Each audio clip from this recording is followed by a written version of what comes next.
The Secrets of Technology is brought to you by the StarQuest Production Network and is made possible by our many generous patrons. If you'd like to support the podcast, please visit sqpn.com/give. You're listening to The Secrets of Technology.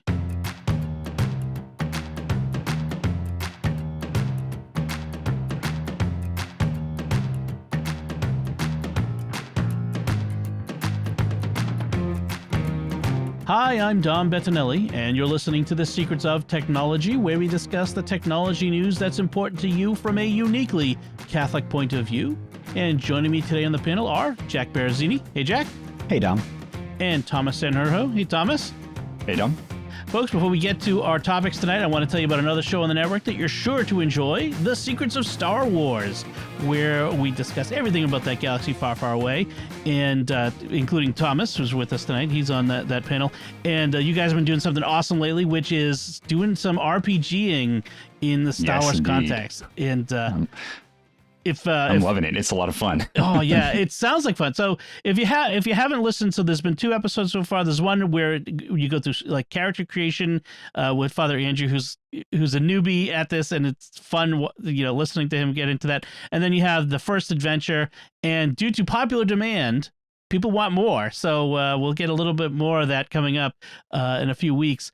And then 2 months from tomorrow, as the show drops, the Kenobi series launches on Disney Plus, and you guys will be talking all about that. So, yeah, we're all looking forward to that. That's man, that if you haven't seen the trailer yet, go watch the trailer for Kenobi, and then listen to us geek out about all of the stuff that's coming out. And from the tech viewpoint, I have a widget on my iPhone on the screen it has a countdown to Kenobi. So nice. Nice. All right. So that's The Secrets of Star Wars, wherever fine podcasts are found, or at sqpn.com/Star Wars. All right, let's get into today's topic. So first is a bit of a preview, I guess I want to call it. We had a listener write in who had a request, and it's going to take us a little time to fulfill that request, but we had some things we wanted to say in the meantime. So listener Melanie writes in, not my wife, but another Melanie. My parents have an old Mac, 24-inch, early 2009 iMac, that no longer gets operating system updates, which I would add means it doesn't get security updates too. Since listening to Secrets of Tech, I think installing Linux on it would help improve the security and performance of the computer and save my parents from having to buy a new one. However, I'm not quite sure where to start. I know Linux has been discussed in the past, and I can search for older episodes, but having resources in one place would be helpful.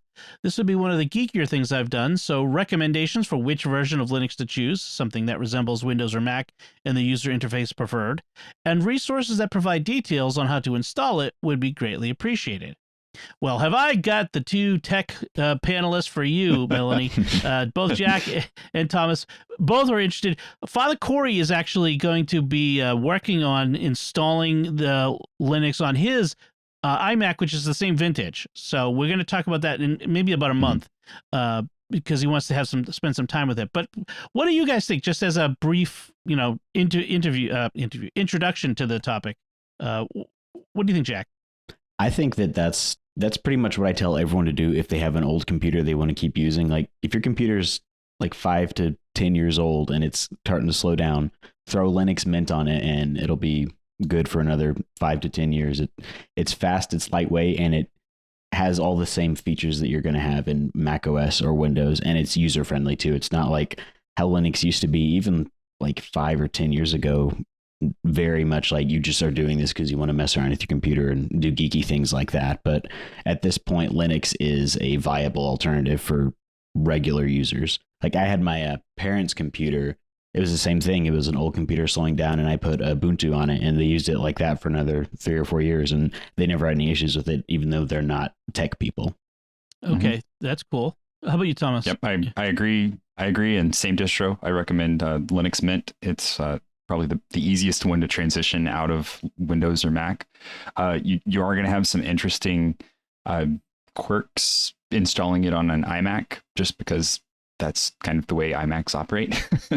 But a lot of those have been solved for because, being an older machine, there have been plenty of people that have tried this and they've pushed out for updates in the open source community, and the open source community responds because they love a challenge and want to try and get it to work on everything, honestly.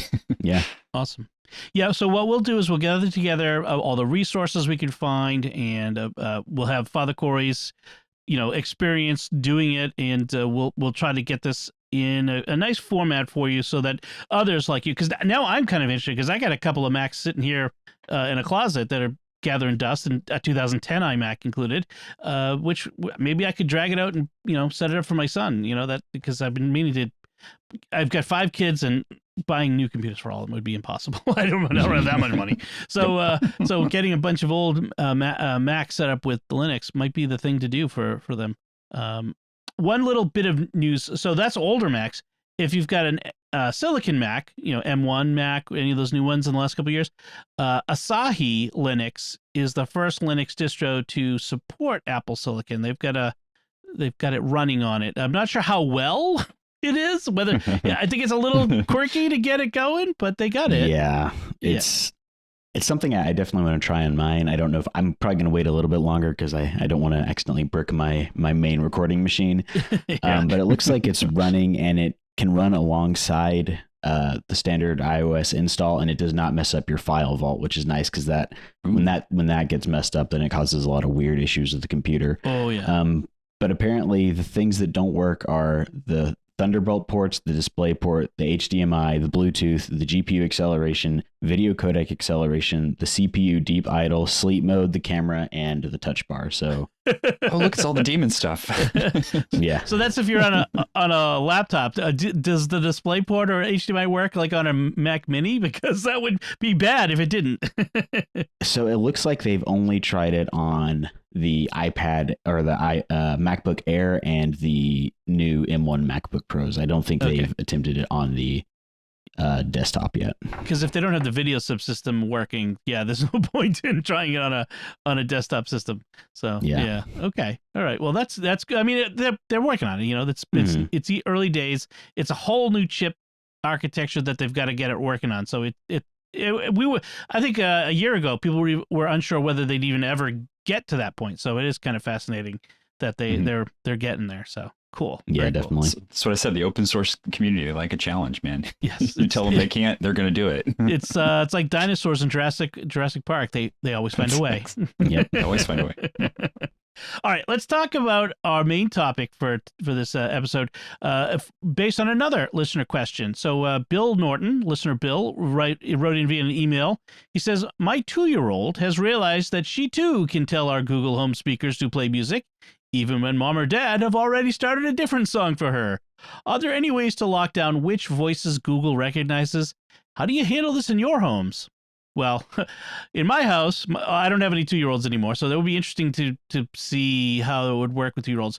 When my youngest son was younger, he had a bit of a stutter and a lisp, so the echoes couldn't understand him anyways.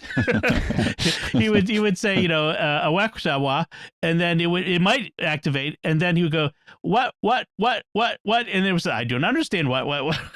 Yeah. So that was fine for us. Now I just get body humor jokes constantly being asked of it all the time. So that's the 11-year-old.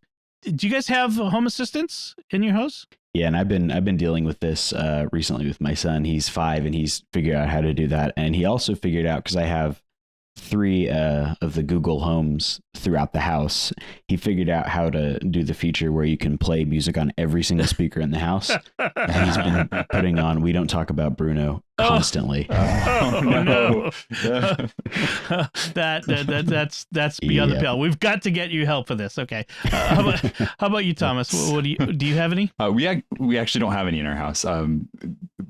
Several reasons, but mostly is just that we don't use the assistant technology. We tried it for a little while and realized that it was just not something we were interested in. Okay. So. All right. Yeah. So I did a little bit of research, and the Bill, I'm sorry to say, the short answer is there's nothing really you can do. You can't lock down the voices that Google or Echo or the HomePod recognize. There's just no way.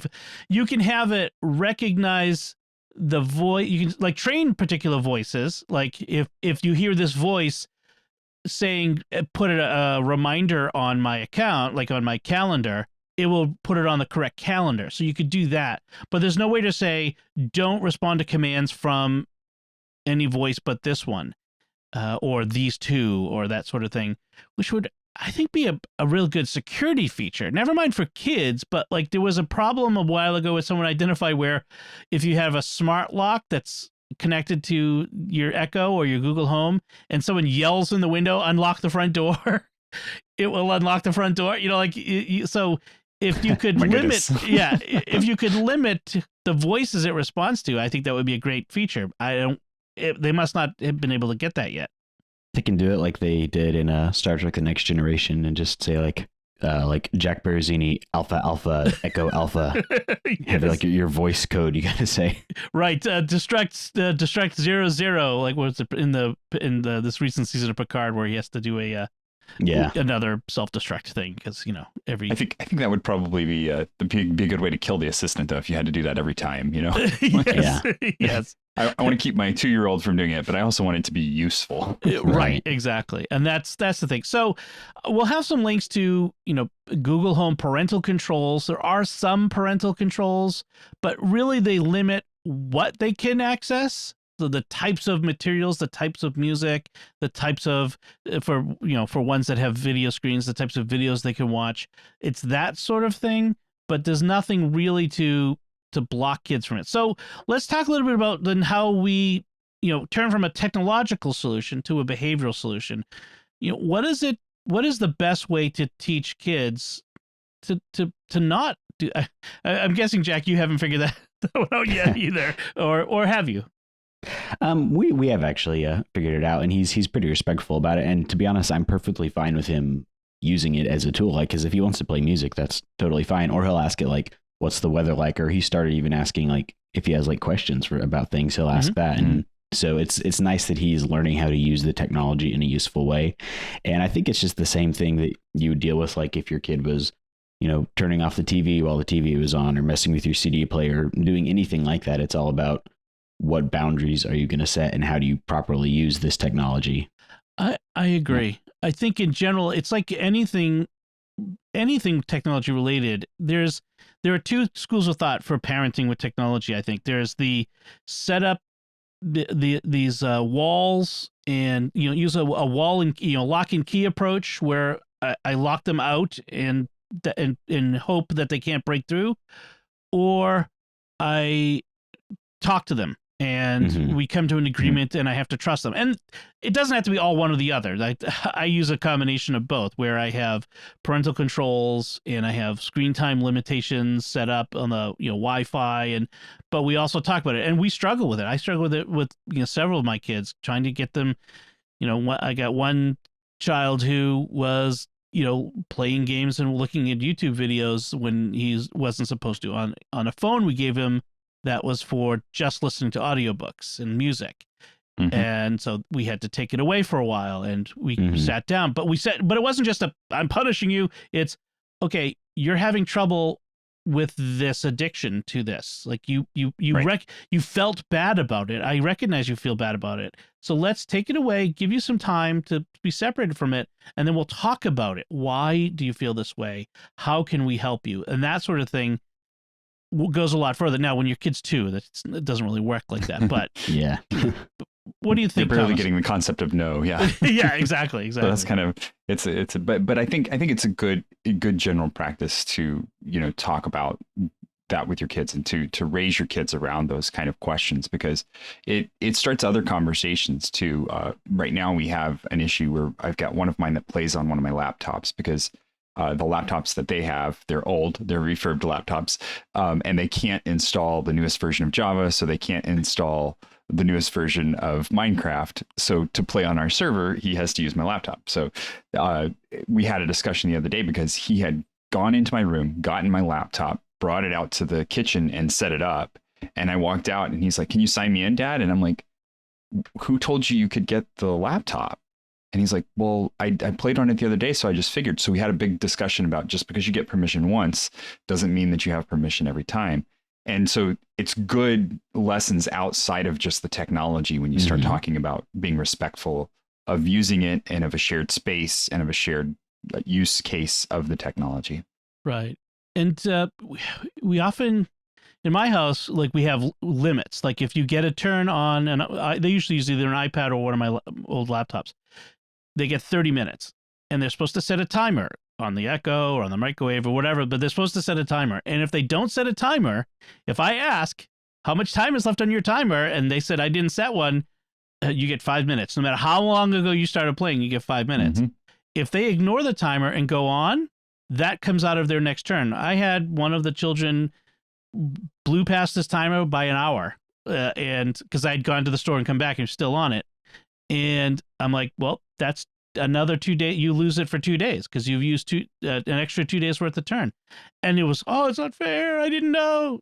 I'm not trying to punish you. I'm showing you that there's consequences.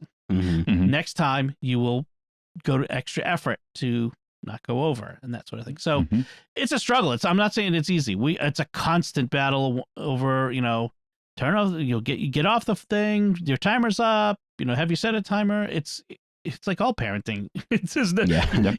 it's not one and done. It's a constant, way of things. So Bill, I'm sorry. I wish I had better news for you, more advice than it's hard, and you're going to have to slog through it with your child. But that's the way it is. One thing, and who you mentioned you had the Google Home, is that they have like a little switch on the back that turns off the microphone. So, oh yeah, they make it easy to turn off voice access. Of course, it turns it off for everybody, but that way, if you have like a particular time when you just don't want her to be accessing it, you just flip the switch and you'll be good. That's true. The same thing with the Echo. There's a button on top that you can turn off the microphone. So if you start music playing and then you don't want them to change it, you can turn off the microphone until it's done. So that would be another option. Yeah, it's a good point. Excellent. And you can still, even if the microphone's off, you can still access it through the Google Home app on your phone and start things that way. And just like with Alexa, yeah, I didn't turn it on. I have to be careful talking about it because there's one right there waiting for me to say the word. It's waiting. It's waiting. What? Did you talk to me? You talking to me? No, stop. I do wish that the HomePod had a physical button on it for that sort of thing. It doesn't. That's a lack that it has. I mean, I don't worry about it from a privacy standpoint, but I do wish there was a way to physically turn things off. And like for example, when we're podcasting, I don't want it to accidentally activate. So what I have is I have a shortcut that automatically runs, and whenever I start podcasting, that sets the volume to 0 on it, and that's the best I can do. And not everyone's gonna be able to figure that out. So it's a struggle, but hopefully these products will improve. They want them to be part of our lives. I mean, they really want them to be another appliance around the house. Well, they've got to make them better for families to have them around. So we'll see how that goes. All right. So we'll have, like I said, we'll have a bunch of links in the show notes for you on that. All right. Before we move on to some more headlines, I wanted to thank our patrons who make it possible for us to create the secrets of technology, including Daniel P., Ben H., Catherine O., Claire P., and Father Brian Z. I'm like trying to look around my webcam. My document is right behind my webcam, so I couldn't see it. But I do want to thank them for their generous donations at sqpn.com/give, which make it possible for us to continue the secrets of technology and all the shows at StarQuest. You can join them by visiting sqpn.com/give. All right, our first headline that we wanted to talk about is this. There's a proposed law in Minnesota that would ban algorithms to protect the children, as the Ars Technica headline tells us.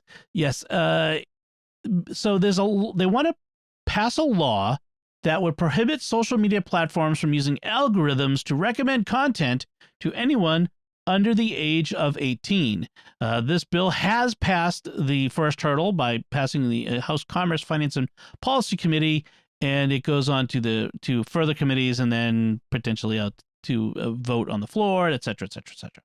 My first reaction to this was, tell me you don't know how technology works without telling me you don't know how technology works.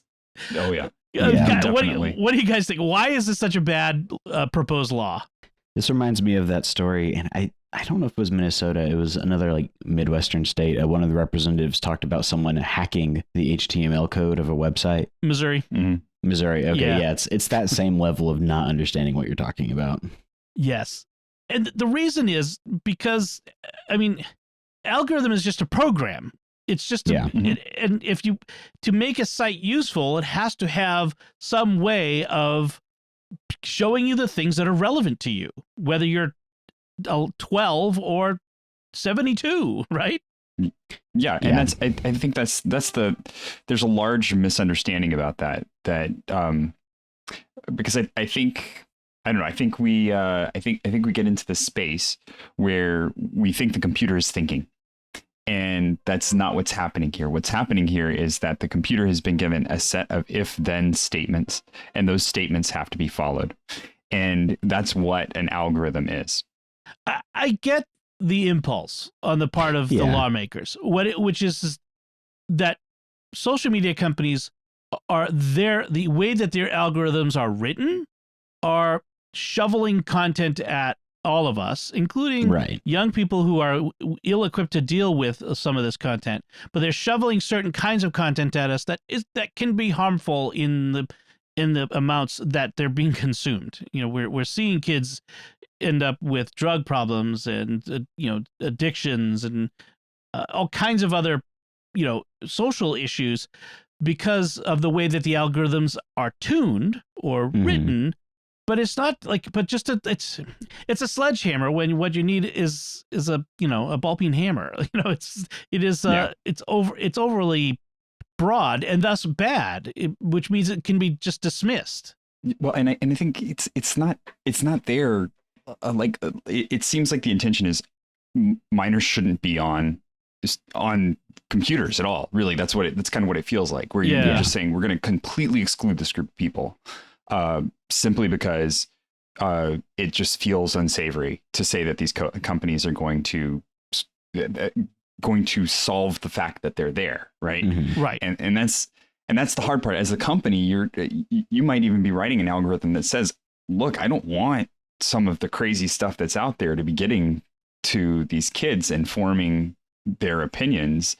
So I just want to, set it so that person, if their age settings are this, then they're not going to be getting political ads, for example, since they can't vote. They don't need that kind of stuff. So just remove it, right? Just make sure that the algorithm, and that's the kind of thing that you're moving in on when you're moving in on this kind of setup, which I understand where people might be upset. Like, oh, well, everybody needs to be open information, but there is a limit to open information. We all agree that there is a point at which we say, no, anybody who's under the age of 18 should not be viewing these things online. Right. And they definitely shouldn't have it thrown in their face when they're involved in social media. Right. And one of the issues, though, is advertisers and people who run political ads and people who just put garbage out on the internet. They know how to trick out the algorithms as they are to get around these filters already. So, and that's going to be something, if they do this thing where they ban algorithms, they're just going to figure out ways around it. Like, and this goes back to our previous conversation where the problem is you can't have a technology solution for this kind of issue. Right. Right. This is a parenting /formation issue, not a technology issue, really.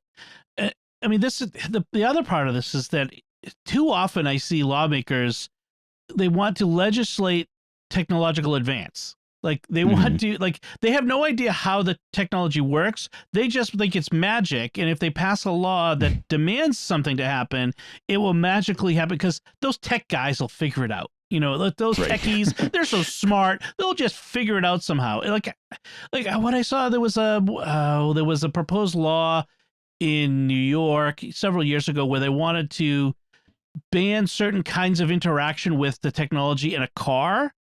And it's like the tech companies are like, what? That is impossible. We can't do that. Like, oh, you'll figure it out. If we pass this law, you'll have to figure it out.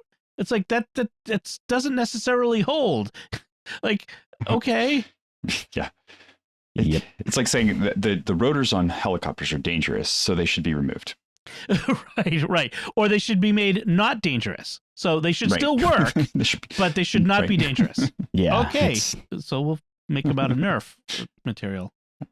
Yeah. So it's another one of those things where, the intention is good, but it just doesn't make any sense. All right. So let's talk a little bit about the next couple of headlines, and they're kind of all related, which is really it's the tech war against Russia. So with the Russia-Ukraine war, a lot of with the economic sanctions that have gone in place, a lot of commercial, companies, industries have sort of declared war on Russia in a sense by refusing to do business with them, shutting down services there, usually under pressure from public pressure.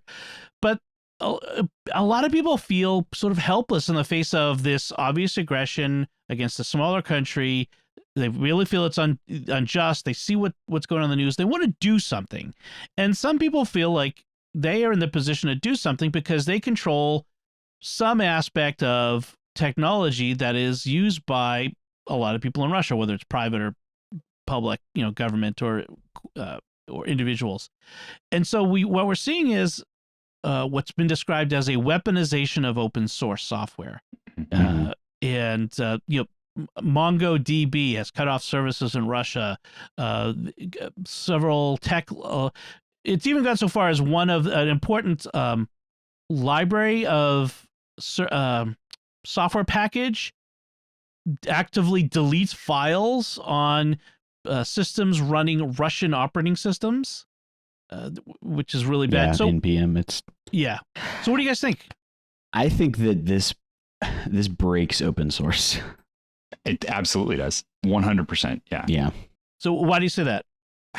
Because the whole point is that it's going to be usable by anybody and anybody can improve upon it. And if you start inserting these things, like maybe you could make some legitimate argument that in this particular instance, this might not be a bad thing to do. I don't personally agree with that, but the floodgates are now open basically. And anyone who wants to target something now is going to be able to do that. Right. Because the whole point of open source community is that it's contributed by a bunch of different people. And if you start breaking things, then you break that trust that exists. Right. So today it's this guy going after Russia, and tomorrow it's somebody targeting Israel, and the next day it's somebody targeting, I don't know, anyone who's Christian or conservative, or it's so it becomes this battlefield of all of these packages. Well, the other thing too is that some of these packages like this npm or node IPC is used in tons of software, commercial software, all kinds of places. And if they can't trust, if these companies and governments can't trust this software, they can't use it, and it's got to be taken out, even if it's not targeted at them. You have to completely excise it. And the thing about it is that, especially with the npm, the npm package is the one you mentioned that's deleting files. That is incredibly upsetting to me because it's indiscriminate. It's not even ransomware operators won't attack hospitals, for example. Like they have kind of an unwritten policy that they're not going to go after hospitals because it's just scummy. And not everyone, because there have been instances lately where it's happened, but most of them will avoid doing that. Whereas this one is, if it's running a Russian operating system, start deleting files, and that includes hospitals that might be using this in some of their code base somewhere, which is highly likely because it's a very easy core product to add and has been incredibly reliable. And the problem is that we've just gotten to a point where open source is widely accepted inside of the private code community. For this to happen, it spits in the face of everything that people have been working on for 30 plus years trying to get open source accepted. Right. The big thing to say, there's not even just beyond the hospitals and other institutions, individual Russians are not invading. They're not the ones, like, they're innocent bystanders. They're as much victims of what their government is doing as not as the Ukrainians, but as others. And so, just indiscriminately, like, it would be one thing if you're targeting government computers or something along those lines, which even then is still questionable.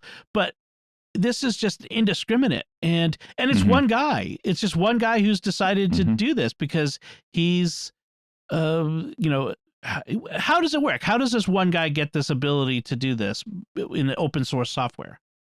He's the primary maintainer of npm, so he's the guy that says commits can go or not. And they don't have as robust a team looking at it to say whether or not, and a lot of times they do end up being cults of personality, right? Where you've got one guy that wrote the code, he started it off, people joined on and started working with him, but he's still the guy, right? He's still the one that has the main say on what's happening because he knows it the best. He's been working on it the longest. It's kind of his baby. And so if he says, oh, well, we're going to put this thing into play, we're going to do this, then not everybody has a say to stop him in that case. And so NPM is kind of the worst possible example of that happening, where he has the final say on the code upgrades. So he wrote one that said if the systems are running a Russian operating system, then start deleting files. And he gave a warning. I mean, to be fair, he gave a warning before anything happened that this might be a result. So anybody who was worried could have tried to create a solution for it, but a 2-month solution is not 2 months is not enough time to try and fix that big a problem. Yeah. And it's just, I don't know. It's just like you were saying, all the innocent people who are victims of the circumstances they're in. Like, what about the anti-war protesters? This is going to mess up their computers. Like, it's like, it's, I'm mad about it. Does this show a flaw in open source where one guy can have, potentially one guy can have all this power over something that is vital to millions of computers? It does, in the sense that a code base uses so many different open source projects that it's hard to navigate that minefield. So if just from the perspective of a large company using a project that has some open source portion of it, the large company is going to require that whatever company they're working with that they've bought that solution from to have some sort of check and balance, so that kind of thing can't happen. So you can't have one rogue guy in the vendor just going crazy and making stuff not work. But they aren't necessarily going to have that same level of control over every piece of code that went into building that project. And this adds so much red tape to anything that you're trying to do to get an open source project included in whatever you're doing. And at the very best, what this ends up doing is making these companies steal the open source code and rewrite it for themselves in a closed environment. And so it takes away all the benefits of the open source and basically just makes pirate versions of the open source software that the company's now writing in-house to get done what they need to get done. Yeah, my hope would be that he'll get enough blowback on this that he'll correct this and there'll be some more checks and balances in the NPM project going forward. But I haven't seen a lot of people reacting negatively. Like some tech people are upset by it, but the way public opinion is about these things, for some reason, people seem to be okay with this, and that's worrying too. Yeah. Now I'll betray my ignorance, but is it possible to fork the project so that to create a version of it, because it's open source, to create a version of NPM that is separate and maintained by different people that pledge not to include this sort of stuff? Yes. The problem is that if you have a project that already includes NPM, you have to know, and then you have to know to go to this other project. Okay. And then maybe this new group has a different roadmap. They have a different plan, and you've already planned out your next 6 months to a year of using NPM's roadmap, and now you got a whole new crew that you got to work with. So you have to relearn the entire ecosystem for it. Yeah. So it can happen. And it probably will. I definitely don't foresee this particular person being in charge of NPM any longer and it maintaining any kind of user base. But it's hard. The poison that it puts into the entire open source community makes it so difficult. Right. I cannot support this guy at all. I think this is a terrible move. This is absolutely horrible for open source. Yeah. And while his idealism is, it's not even admirable because it's just so wanton. It's like there's no focus to it. It'd be like distributing random poisoned candy bars into Russia for people to Yeah. eat. Like you're hurting people who have nothing to do with what's going on. Right. Mhm. Right. Yeah, and as you said, it undermines the concept of open source as a viable software solution, and it really poisons the well, and Yeah. who knows Mhm. who's gonna suffer from it. So it is interesting to see the different ways that people react. Like, I'd be curious to see how, in World War II, how I don't think there was the same level of ability of individuals to say fight back against the Nazis from America. You could go Mhm. over there and fight, but we're in a different era where some people can sit at a keyboard and take actions like this that wouldn't have been able to do it like this before. Well, but that's actually I take on that, and it's a really good example of thinking about that. Is that Japanese internment camps in the Mhm. U.S. Uh-huh. were a similar kind of bad idea, right? Where it's we're going to round up all the people that kind of look Asian, and Yeah. we're going to put them in these internment camps because we can't trust any of them. Right. And it's like that doesn't solve any problem. It Right. just It makes more. makes a really bad situation worse. Right. Yeah. Yeah. Right. That's true. It's that's the same sort of mindset. Yeah. You are, we attack a class of people. We attack a group of people based on a broad membership in it. And it's an indiscriminate attack. So yeah, that is similar. Yeah, and we've been seeing that happen, like with, I heard of a bar that is not allowed to serve White Russians anymore, or them removing Dostoevsky and Tchaikovsky from things. Like, I'm honestly surprised that Yeah. that's the attitude that so many people have taken. Yeah. What was it? The Wisconsin Mustard Museum put up a sign that they will not be displaying the Russian mustard exhibit until the war is over. Well, that'll show Putin. It's freedom fries all over again. In some ways, it is. It is. All right. Let's turn to our next headline. This is a cool one. I always try to have like one like cool headline. This is this company called Quaise Energy, which is a cool name, plans to dig the world's deepest hole to unleash the fires of hell. I mean, boundless energy. Because if you're gonna dig a deep hole, who knows what you're gonna hit?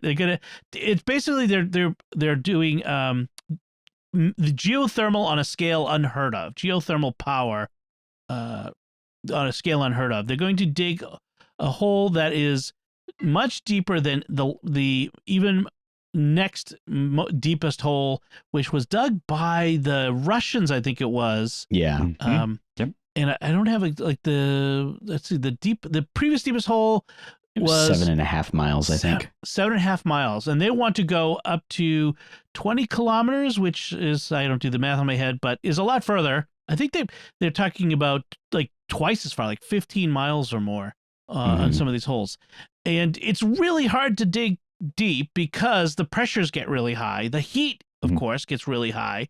And then you've got to deal with things like, how do you get all of the rock you're digging out of the hole up 7.5 miles or 15 miles, and how do you keep the hole from collapsing, and all these other problems. Well, these guys who are they're a spin-off from MIT. They think they've come up with a solution where they use the something called like millimeter wave laser beam thingies. I don't know. It sounds like phasers to me.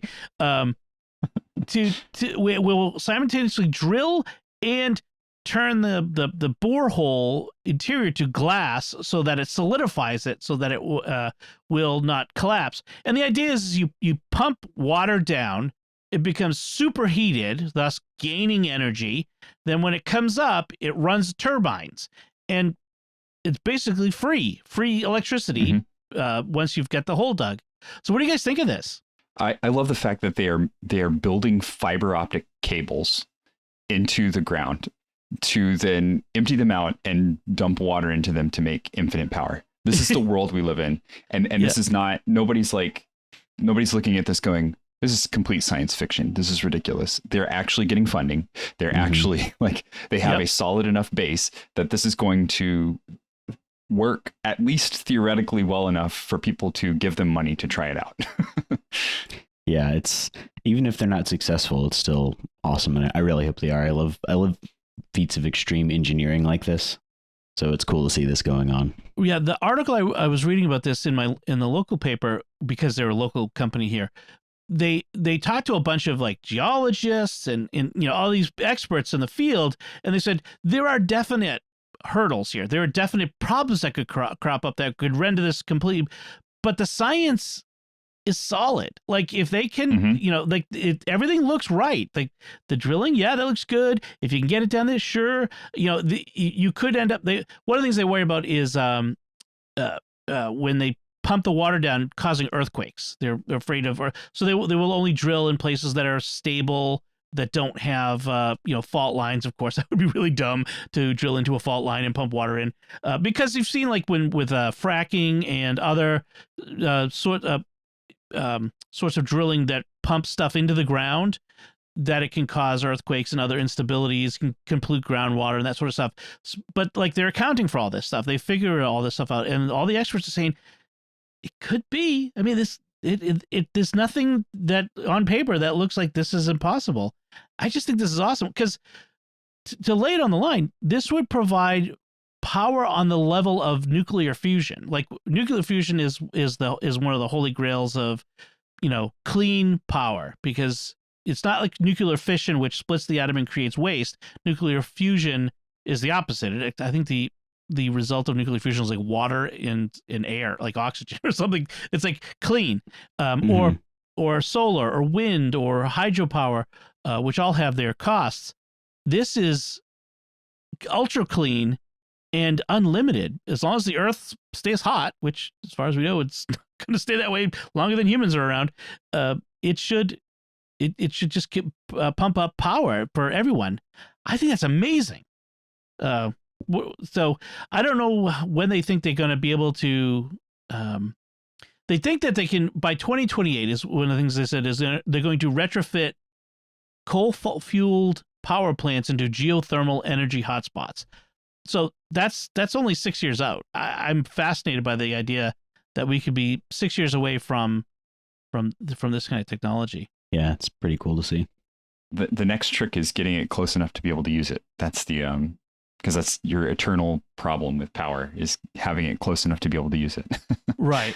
You're still going to have the grids that you got to pump it through, and the big power lines and that sort of stuff. Yeah. Getting energy from here to there is the big one. But ideally, if they can get this cheap and because it's kind of inherently safe. Like there's not really much to it that's unsafe. It's clean, so there's not a big worry there. So really, if they can get it cheap enough and can scale it down enough, you could have this very close to most places, given enough thought process and working around some of the issues that come up. Right. So yeah, we'll see. The benefit is all. Go ahead.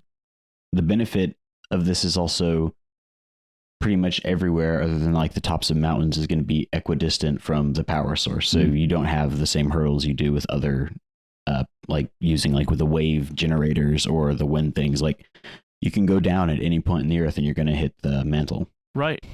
But again, you want to avoid fault lines, so you're not going to build one, in the Bay Area, or Los Angeles. But that's why you run power lines. You run power lines from a more stable area to there. I mean, I suppose if you built it in like Death Valley, that's pretty low. So you probably wouldn't have to dig as far. I don't know how it works. I'm just speculating. But I just love that it's only 12 miles. Like that's when you start wrapping your head around the fact that the deepest we've ever dug a hole is 7 miles, it just starts to kind of unravel everything we know. Yeah, well, given how big the Earth is. Yeah, I mean, given that it's was it 12,000 miles through? I forget what the diameter of the Earth is. I could probably ask my Echo if I didn't turn it off. But one of you quickly Google it while I say. But when you think of how deep the Earth is, like how big it is, and we've only barely, like literally, to scale, if you scratch the outside of an egg, you've probably scratched a deeper groove than we've dug into the Earth.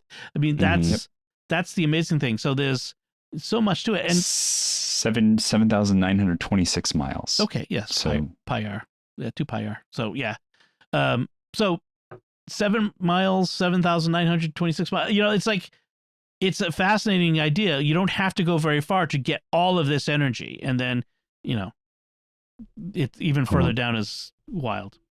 I want to know the Hollow Earth theorists' take on this. Are they excited or are they worried? If we dig the hole in, they can plug into their power source. We'll just run a line down, and they can plug us into whatever their power source is. Yeah, or the dinosaurs down there will be. I've watched the Journey to the Center of the Earth too many times. Yeah. It's we're going to discover some interesting stuff either way, right? Yes, yes. It's exciting. I think this is probably the most exciting, like, clean energy initiative out there for me. Like, I feel like fusion has always been like, we're almost at the point where we can make a self-sustaining fusion reaction, but not quite for a long time. And I don't know if we'll ever get to the point where we will be able to make fusion reactors that are commercially viable. But this seems like something that could be commercially viable in my lifetime anyway. Yeah, no, Mr. Definitely. Fusion. Yeah, Mr. Fusion. That's right. Put it on the back of my DeLorean. All right. Awesome. Well, those are our headlines this week. We should move on to our picks of the week. Before we do, I do want to mention something new that we just started here at SQPN, which is our new Discord server. And I'm going to have to put a link in the show notes. And in fact, what I'll do is I'll make a link at sqpn.com/discord, DISCORD. And if you go there, it'll take you to our new community. Discord is an online community space where people can join and chat. And the idea is to bring together all of you with us. And we can have conversations, and it doesn't have to be on Facebook or Twitter. We'll still have those places, but this is a place that's just for us. And so we just launched it literally today as we're recording this, literally several hours ago. And already there's a lot of people who've joined up. A lot of our patrons are there. And so we'd love to see you join us there. So if you go to sqpn.com/discord, I really hope, I need to make a note to set that up before this show goes out. Hopefully I've done that and you are able to click on that link and go check it out and see what you think. And we'd love to see you there. So let's go to our picks of the week. Jack, why don't you go first? My pick of the week is not a product or a service. It's the new feature update on Mac OS and iPad OS, universal control. Basically, what it allows you to do is use your Mac keyboard and either your mouse or your touchpad to control your iPad. And it's different from the older, I think it's called Sidecar, where basically your iPad became an extended screen, which is okay for some things, but I've never really found it to be that useful. But what I do a lot is have my iPad and my Mac next to each other when I'm working on different things and have different apps running. So it's nice to be able to control all of that from just one interface now. And it's pretty seamless. I really enjoy it. Yeah, I was raving about it last time because I had just installed it, so I didn't have a lot of time to play with it ahead of time. But yeah, and the other end of it is true. If you have a keyboard and trackpad attached to the iPad, you can control the Mac with it, which is kind of wild. So you can sit across the room and control your Mac from across the room on your iPad. It is really wild. It is seamless, and I haven't run into any issues where there were glitches or anything like that. It's really fun. Excellent. Good pick. That's cool. Thomas, what's your pick this week? All right, so mine is also not a specific product, but just kind of a general recommendation. I found myself over the last month or so talking with people about what kind of laptops they can buy. People are interested in buying a new laptop, and so then I get into asking them what they're going to use it for, because I have my standard go-tos that I recommend for whatever they're going to use it for. And I've had several people tell me that they're interested in doing media-related things, so recording. They're interested in doing video. They're interested in editing pictures or doing some kind of digital art. And they're surprised when I recommend to them that they get a gaming laptop. And the reason for that is I don't know. I haven't seen them lately. I haven't seen anything marketed as a media laptop. It's typically just marketed as a gaming laptop. But a gaming laptop has all the stuff in it that you need for doing that digital manipulation. So it's got a graphics card on board that's separate from the actual main motherboard and CPU. It's got a little bit of extra RAM, so it's a little bit beefier. Typically, it'll have a larger hard drive and possibly even a solid state drive in it that's usable and separate from a larger storage drive as well. So I look at them Jack and I were talking before the show, and we were saying that what turns a lot of people off is the look of them, because they'll have these backlit keyboards that have, you know, like this weird LED light system in them, or they'll have certain keys marked out because they're typical gaming keys or something like that. Get past that, because it is actually a really good purchase. And I make this recommendation specifically because my daughter, who we were getting her a new laptop, she said to me, oh, well, I want to be able to do graphic design on it, and I want to be able to make 3D drawings and things like that. And I was like, okay, well, I'll get you a gaming computer. And she's like, but I don't want to game on it. I just want to do these things. And I'm like, I know, but the gaming computer's going to have all that stuff.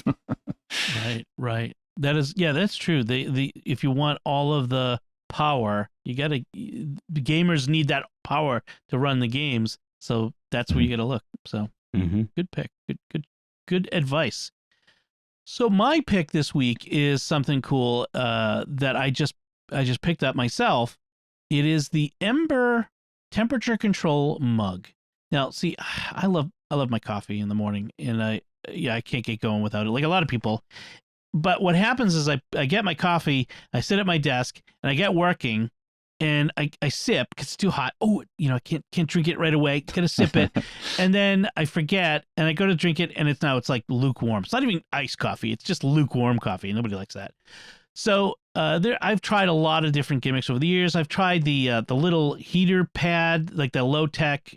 In fact, what we had a listener suggestion of this a few weeks ago, of like, it's a pad that sits on your desk and you put the mug on it and it warms it up, and it's okay. I mean, your mug is usually insulated to begin with, so there's only so much heat that goes through it, and it's very power intensive. And I also don't like having a hot thing on my desk for me to accidentally put stuff on. Or, you know, you could have a insulated travel mug. I don't want that at my desk. You know, I'll take it in the car.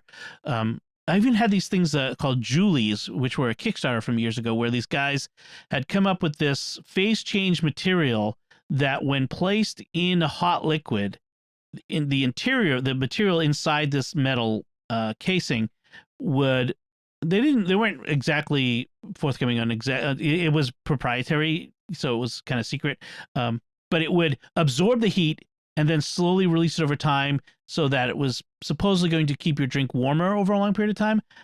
It never really worked as well as they claimed. So all that is like precursor to say, ice cube. Yeah, right. It is an anti-ice cube. That's actually kind of a good way to describe it. Anyway, all that is precursor to me describing the Ember temperature control mug. This is a smart mug. Okay, because of course it is. It has it's got Bluetooth in it. It's got a battery and a heater in it, and a charging pad. And so what you do is you charge it up on this pad overnight, or, you know, over the course of a few hours. And when you make your coffee, it detects that it's now got liquid in it and starts heating, turns up to a certain heat. You can set the heat to a particular temp. The lower the temp, the longer battery life you get. So it's a balancing act. And then when the temp reaches the target temp, it keeps it there. And we'll keep it there depending on the size of the mug and the time. But for mine, it's like 90 minutes or so, like about an hour and a half. I can get out of the mug. And if I don't drink my coffee in an hour and a half, it's like I'm not going to be, you know, there's no point in drinking it. Drink the mug, drink the coffee. So I've had it for a few weeks now. It's not cheap. I mean, it's $130. They actually just went up in price. They sent out a notice saying, you know, buy now because we're going to raise the price because it's of inflation and all that stuff. So the prices have gone up recently, but it's still not the cheapest thing out there. I get it. But my wife said, look, you drink enough coffee and you probably throw enough of it away that once it's lukewarm and cold, and, you know, heating up in the microwave is never good. You might as well do this. And so I picked it up, and it really is awesome. And I always have a nice hot cup of coffee. And so I'm not a big fan of Goop, but yeah. I like their statement about it on the website. It says Goldilocks would have appreciated this mug. Yes, not too hot, nice, not too cold, just right. Yes, that's exactly it. They also have a travel mug version, which is kind of cool. And you can buy like extra charging pads. So you can have one charging pad by the coffee maker, to charge it up overnight, and then one on your desk potentially to keep it charged, so you don't, that 80 minutes doesn't run out. So it's kind of cool. It's a nice little improvement, lifestyle improvement, to say. It's not a necessity, but it's a nice thing to have. So let's wrap it up there. We would love to hear from you what you think of our discussion, anything we talked about today. You can let us know by commenting on the show at sqpn.com/technology, or the SQPN Facebook page, facebook.com/StarQuestMedia, or send an email to technology@sqpn.com, or now you can go to our Discord and leave it there in the Secrets of Technology channel at sqpn.com/Discord. You can find links from our discussion and picks of the week on our show notes at sqpn.com. We'd also love to, if you want to write in with topic suggestions or questions that you'd like us to address, we'd love to hear from you on that. Follow the Secrets of Tech in Apple Podcasts, Google Podcasts, Spotify, Stitcher, TuneIn, your favorite podcast app, or at our YouTube channel, where you should also hit the bell to get notifications. Until next time, Thomas Sanjurjo, thank you for joining me and sharing the secrets of technology. It's been great. Thanks, Tom. Jack Baruzzini, thank you as well. Thanks, Tom. And once again, I'm Dom Bettinelli. Thank you for listening to the Secrets of Technology on StarQuest.